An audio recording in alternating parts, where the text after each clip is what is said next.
Welcome back to the channel. Normally this would be a video of the monthly K1 Speed GP. However, they don't have their cameras up yet. So what we're gonna do today, I'm gonna take you through the track turn by turn and talk about where I think I can gain some time, the overall driving line. But first, I wanna go into a little bit of detail about what my plans are for this year with the channel.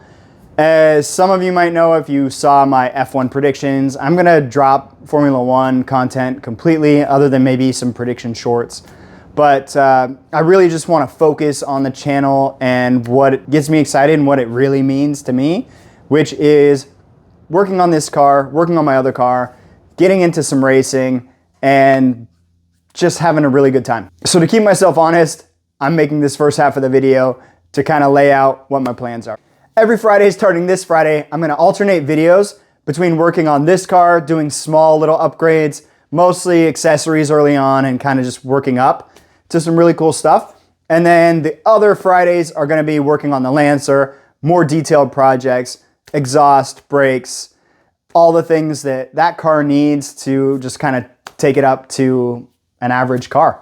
The Wednesday after the first Saturday of each month, you can expect K1 GP. Besides that, Wednesdays are just gonna be a mix of whatever else I've got going on. I may do a video, may not. I am gonna keep doing some Lego stuff. And then it's gonna be really cool live things, trips I take where I'm out and driving, karting, racing, whatever. But also autocrosses and track days are gonna be on Wednesdays. That way I can devote Fridays to just hanging out with the cars, doing some really cool stuff and sharing it with you guys.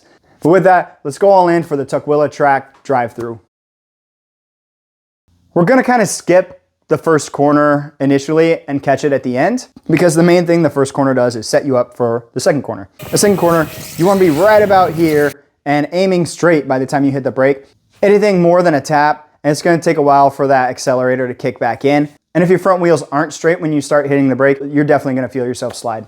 Turn 3, because this part of the track wasn't used in the previous track layout, it's a little slick on the outside, so you kind of want to just stay inside, at least with 2 tires. 4, I consider one corner. It looks like 2 separate corners here, but for me, it's just a long sweeping left. And I want to hug left as I come into 5. 5, I let off just for a second, and then come across it, out and out, and hug that outside rail as close as I can so that I'm headed straight towards corner 6. 6, I get way to the outside again, let off the gas a little bit longer this time, and steer in and just try and use as much of the corner as possible. The kink, you almost want to hit the wall as close as you can on both the inside of that kink and then that left side as you come out of it.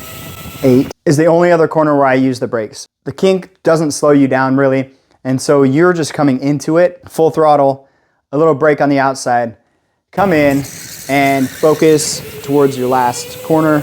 Occasionally in turn 9, I will let off just a little bit if my angle isn't right, but you can pretty much hang on and just steer in and use as much of the corner as you can. That leads you to the final corner and back to the first corner, which are on opposite sides of the start-finish line. But you just want to take that as one nice long sweeper where you come out and you want to get 2 tires on the other side of this yellow line and get ready to set yourself up for going into turn 2 straight. That's the most important thing.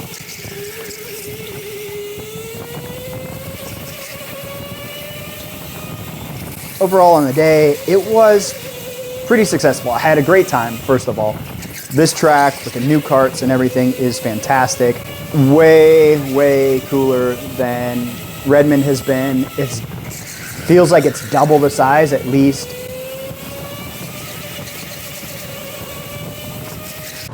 In the race itself, I got a 31.9, which is the best lap I've ever had.